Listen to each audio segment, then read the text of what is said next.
Thanks for having us. So my name is Michael. I'm the president of sales at Squirro, a Swiss software vendor. And with me I have Wolfgang. I'm associate partner at Synpulse Consulting, specialized in insurance. Good. The purpose of today's demonstration, unstructured data, dark data, as we all know. So that's that set of data that we don't control, that's not computable, where we can do nothing with it. It's human-generated data. About 80% of all data available is human-generated. That means that's the 80% problem. By 2020, IDC and EMC both project that this will be 40 zettabyte of data. So to give you a meaning of zettabyte, we have terabyte, then comes petabyte, then comes exabyte, and then it's zettabyte. So it's a 10 extent 7. A huge, huge, huge problem. By the end of this presentation, I hope that you all conclude that this has been solved.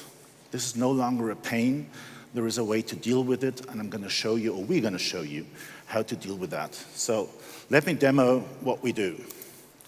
All right. So my praise to the gods of the internet. This is a live demonstration that works.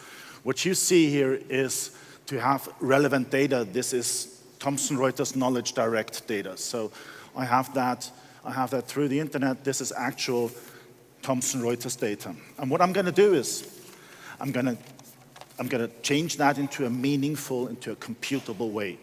For this, yes, we use some AI, one of the key components of AI, which is unsupervised learning. There's always a way to train solutions. Learning is way better. So we will now we will now learn the solution about what we want to know, the context. And to give you some context, we're not looking for buzzwords, of course. We're looking for a document that I downloaded from Allianz, which is the Risk Barometer 2017. It's quite a lengthy document, 3 megabytes about everything. Purely unstructured, human-generated data. So what we're now going to do is, with all these Thomson Reuters content, we will import these data into the Squirro search. Give this a name, and let it run.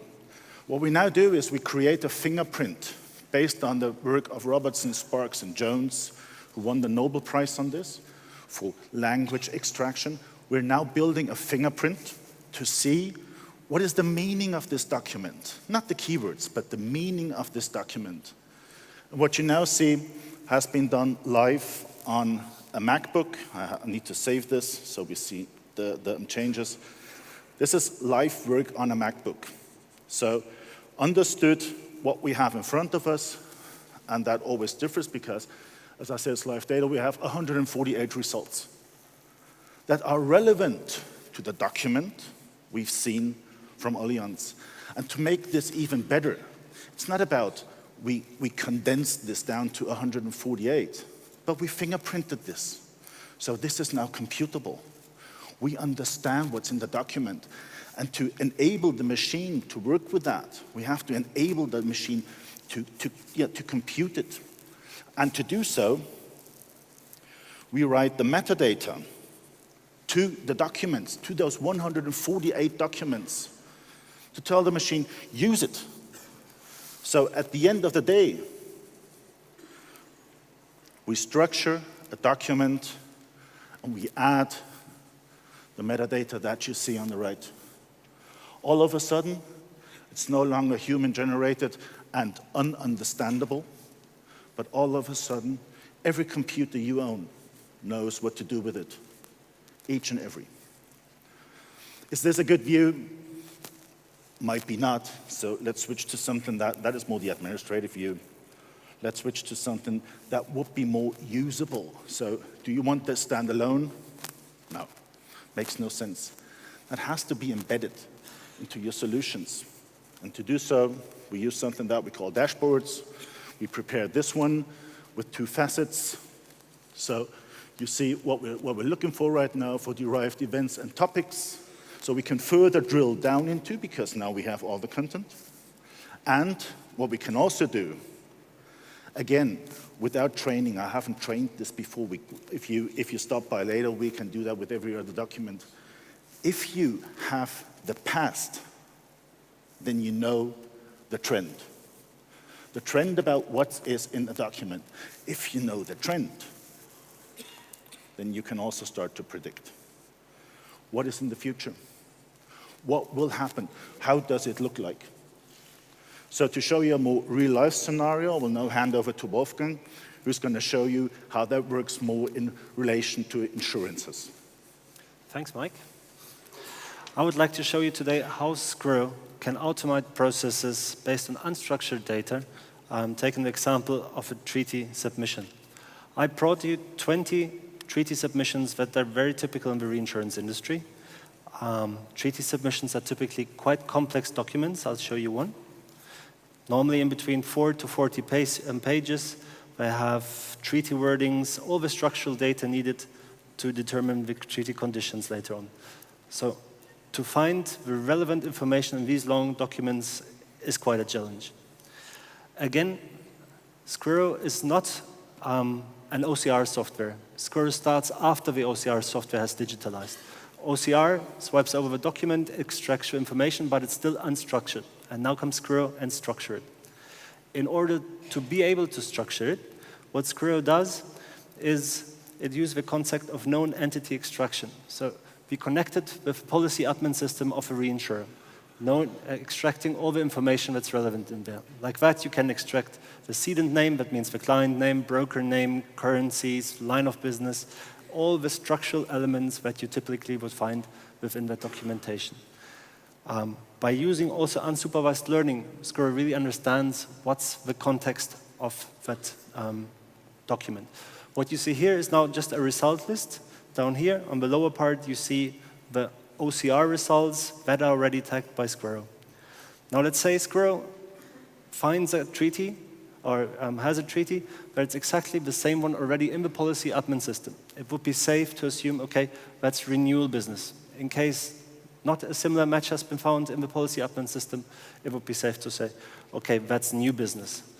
By determining that, I switch over to the dashboard. It's easy then for Squirro to determine which workflow we need to trigger. So for example, renewal business property, as you can see here. But not only that, Squirro can go further. We can actually create a submission in the policy admin system, enrich it with the data, whatever data the underwriter needs, and then trigger the right workflow so the underwriter has already all the information he needs to do his pricing. And in case that Squirro does not trigger the right workflow, what would happen? Basically, as soon as it's corrected in the workflow system, a message is fed back to Squirro, and the supervised learning module would then make sure that in future cases, the experience gets better and better and the right decision is taken. Now, that was a reinsurance case. Imagine all the possible applications that are out there just to have unstructured data confirmed to structured data. Let's have a look in primary insurance, for example. The mailbox, the incoming mailbox. Normally, a primary insurer gets from hospital bills, car shop bills. He gets letters from the clients that they want to increase the sum assured in the life policy, cancel the income protection policy, whatever. You have thousands of different use cases. Now, with Squirro, basically, again, after the OCR has digitalized it, if you connect Squirro with the policy admin systems of the insurer, and you know basically the known entities, you not only know who is the originator from the email, or which policy it is referred to, but by using unsupervised learning, you really understand what's the intent of that letter to trigger the right workflow. And again, you can enrich it with the relevant information from different systems, and then trigger the right workflow, so in case that human intervention is needed, you have all information necessary to do that. Another showcase that we have, again, let's say reinsurance, facultative risks. With facultative risks, we sometimes do not have the claims experience to give a decent price. So the challenge is to find in all your portfolio the 2 or 3 risks that are most similar to the risks that you have in front of you. If you connect Squirro to your SharePoint or file server, like we just saw with Mike, within seconds literally, you get the best matches of the risks that you have there. You don't need to structure, you don't need people to enter in tags. Squirro does that all for you. Another use case that we see quite prominent is, okay, thank you. We're out of time. Yeah. So thank you very much. I hope to see you around the corner at our booth. and looking forward to it. Thank you. Thank you.